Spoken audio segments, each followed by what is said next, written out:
Number 81 ભાષાંતર જ જુઓ એટલે હું સીધી સમજૂતીમાં જતી રહું. વિષ્ણુના ચરણ કમળનું સેવન કરવું, બરાબર ને? એ જ છે ને? તે રત્ન કયું? નિર્મલ બુદ્ધિ શાસ્ત્ર કયું? જે સાંભળવાથી દ્વૈત રૂપી અંધકારનો જથ્થો નાશ પામે, તે હંમેશા ઉપકાર કરવામાં રસ લેતો મિત્ર કોણ? હે દોસ્ત, તું તે છે એવું. આગળનો શબ્દ શું છે? આગળનો શબ્દ જ્ઞાન. બોલ, શત્રુ કયો? દુઃખ દેવામાં કુશળ દુષ્ટ વાસનાઓનો સમૂહ. હવે અહીંયા આપણને પ્રસ્તુત અપ્રસ્તુતની વાત પહેલાં સમજી લઈએ શું કરી છે. એક દ્વારા બીજું સમજાવવું, અન્યોક્તિ. પ્રસ્તુત દ્વારા અપ્રસ્તુતનો ઉલ્લેખ કરવો, એ વસ્તુ ખાસ ધ્યાનમાં રાખવાની. અહીંયા આ શ્લોકમાં શું બતાવ્યું છે? તો જુદી જુદી પ્રશ્નોત્તરી કરી છે, પ્રશ્ન પૂછ્યા છે.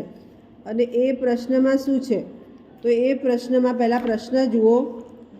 વિષ્ણુના ચરણ કમળનું સેવન કરવું, દ્વૈતરૂપી અંધકારનો નાશ કરવો, ઉપકાર કરવામાં રસ લેતો મિત્ર શોધવો અને જ્ઞાન નથી એવા શત્રુને. તો અહીંયા બે બાબતો સમજાઈ કે વ્યક્તિ જે પ્રશ્ન પૂછે છે એનો ઉત્તર શું. તો ઉત્તરમાં આપણે જ અપ્રસ્તુત સમજવાનું.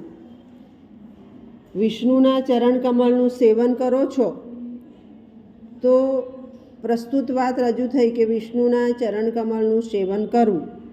અપ્રસ્તુત વાત શું? તો એ રત્ન સમાન છે. જવાબ ત્યાં જ આપી દીધો છે. બીજો પ્રશ્ન આવ્યો કે નિર્મળ બુદ્ધિ, હમણાં જ આપણે વાત કરતા હતા, તો તમારી બુદ્ધિ સ્થિર છે કે નહીં?